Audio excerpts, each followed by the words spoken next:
Welcome back everyone to the channel where we fearlessly empower others to reach their full potential. In this act, we are going to break the chains of resentment and we are going to find the true freedom through forgiveness.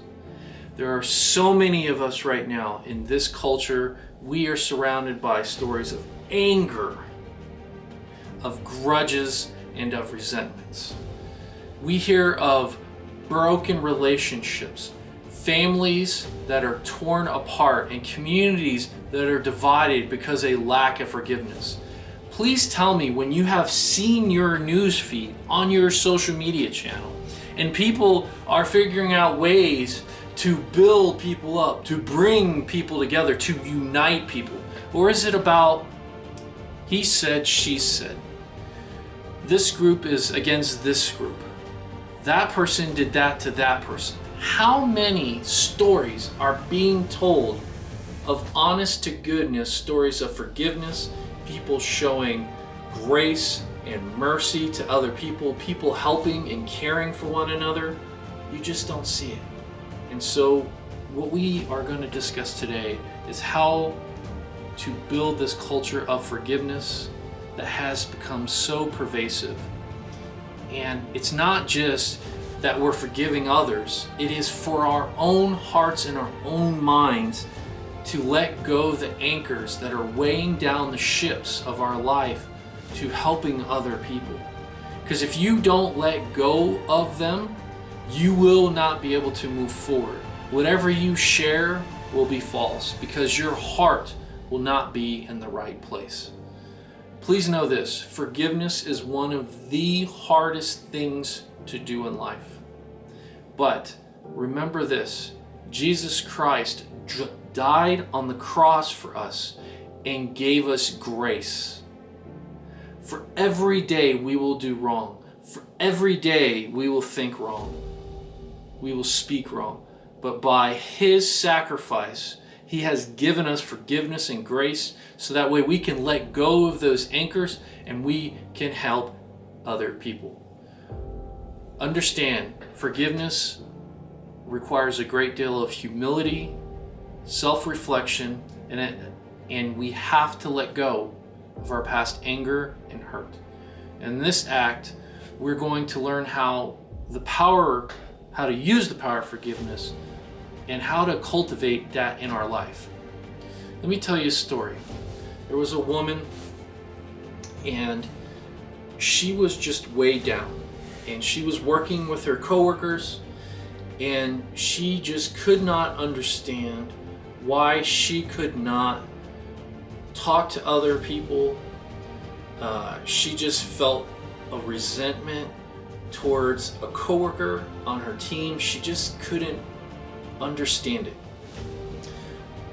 After talking, we determined that she had a lot of emotional anchors of people who were like her coworker and were not, and she put that on that person and said, my coworker must be like this, because she never forgave earlier on in her life this person she doesn't even want to mention the name of because it hurt her so bad.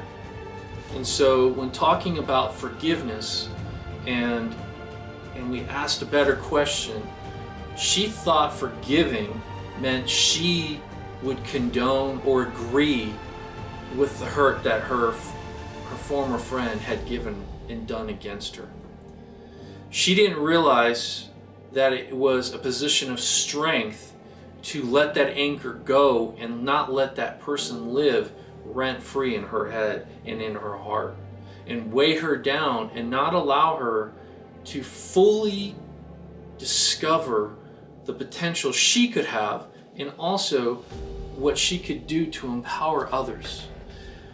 This is so very important because you will make decisions in your relationships, you will make decisions when you find your inner circle, and you won't be able to form those authentic connections unless you learn how to forgive. Forgiving is not weakness. So she soon realized and kind of broke down of allowing somebody else to have this power over her, and for her not to be a strong person. And being strong means to let go of the emotions and the hurt and the anger and the resentment she had in her heart for this. And so her reality allowed her to begin the healing process. Let's go through 5 steps to freedom of forgiveness.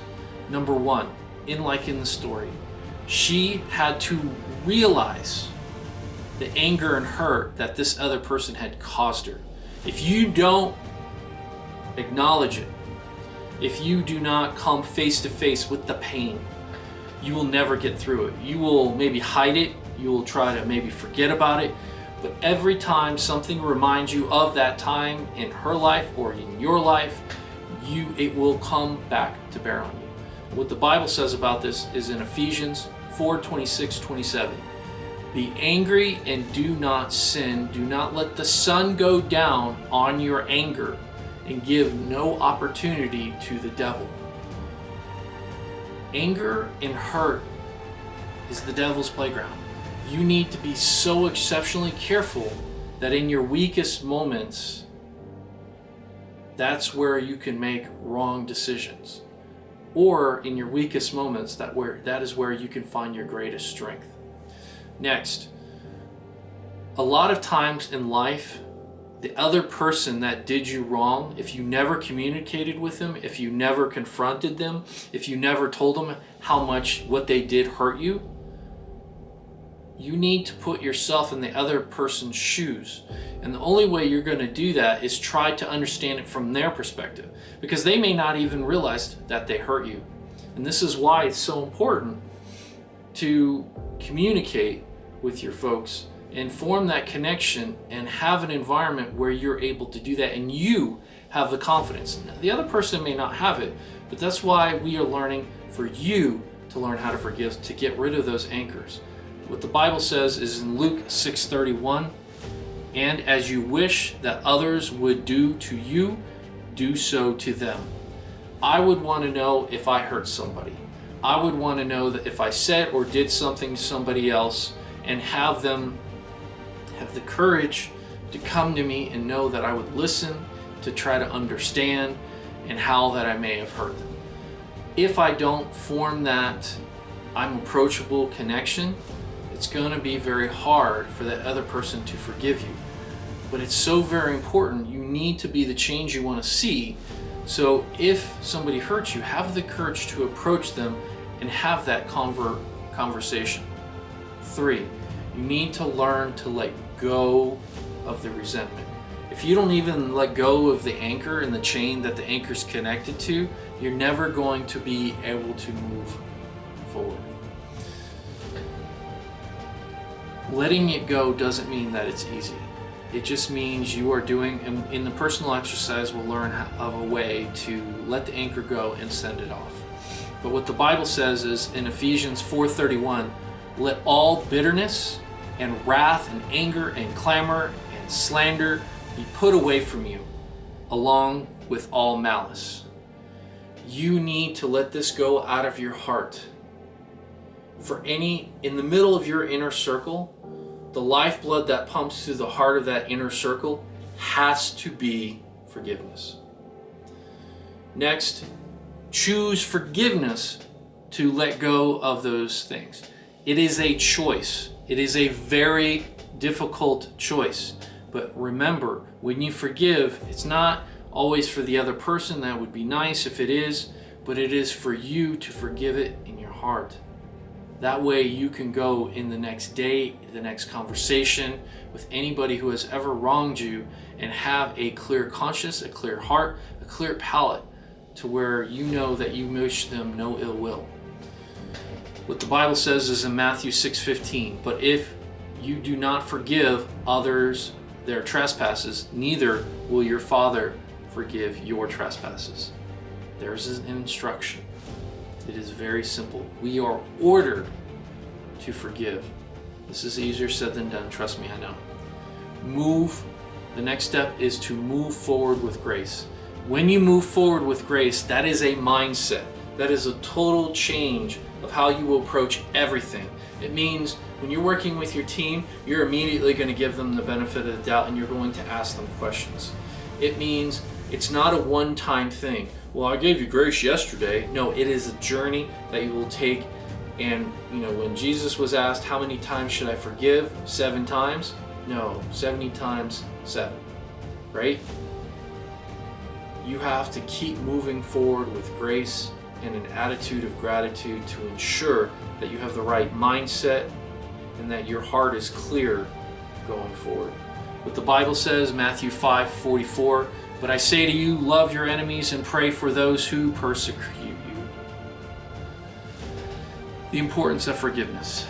This is for your emotional and mental well-being. It is going to allow you to cut off every negative emotion that somebody has over you. It will allow you to shut the door to your room where they live rent-free, and you will be able to kick them out of your house, so that way your heart and your mind can be truly free from the chains of resentment, and you can move forward and develop your lifestyle where you're going to fearlessly empower others, but you have to figure it out for yourself. And the personal challenge today will help you do that. Take the time this week to remember back to the things that really piss you off, the things that really make you angry. And it doesn't matter how small it is, and it doesn't matter how far you go back. Some of the things that bothered me were from my childhood, and I didn't realize they bothered me until I started my journey of forgiveness.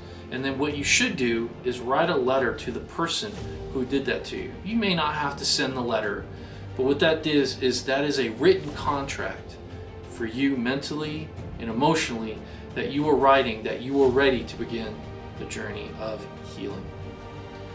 Now, the team challenge. This is going to help your teams build a culture of forgiveness. The first step is define what forgiveness means for your team. That means you're going to define all of the attitudes and actions that you find inappropriate or unacceptable. And then you're going to define ways to handle that conflict. Because for forgiveness, it requires you to identify those things, and your team needs to understand. And if you remember yesterday's for last week's deal breakers, you're going to understand the actions and words or the things that people can do that are your deal breakers. And on your team, if you have those top 3, it'll kind of make this exercise a little easier. But find ways to deal with those disagreements or conflicts. Number 2, acknowledge past conflicts and work together to find a solution. If you are going into your team and you're going to work every day and you have a resentment against someone and you've never given them the benefit of the doubt, or you've never had the connection or the communication with them to give them a chance to hear their side or to listen for understanding, you will never move forward, because you have that anchor on your ship which will not let you move forward. By getting rid of the past mistakes, it'll allow you to stop apologizing for everything. It will let the other person know that you are going to give them the benefit of the doubt and you're going to give them grace. This will also help you prevent similar mistakes in the future. The next step is create a safe space for vulnerable communication. You need to have a place and a time where you can share your feelings and concerns without the fear of judgment. Too many times nowadays, everybody is willing to say what somebody does to make fun of them, but have you just created a space where people can no longer share their feelings and their vulnerable side? What is the culture in your office? Next, practice forgiveness on a regular basis. What this means is check in with your team members. Actively seek to resolve conflicts as they occur. Don't wait several weeks or days or whatever. Actively seek to resolve those conflicts, and at the core of it should be the lifeblood of forgiveness. Next, people don't care what you know until they know how much you care. Constantly celebrate people's progress and growth. We've all learned about the compound effect, that victories come in small doses, but that is where trust is formed. It's in those small moments where you come to find out about the people you work with and those who are on your team, and showing them empathy and celebrating the small growths, because eventually there's going to grow into larger growths and larger successes. But they need to know that you're in it together. All right? For your team, remember, forgiveness requires effort and commitment. If you do this, your team will start supporting one another, they will be more productive, and they will start to reach their potential. Well, I wish you a blessed day. I wish you a blessed week. And never forget to fearlessly empower others.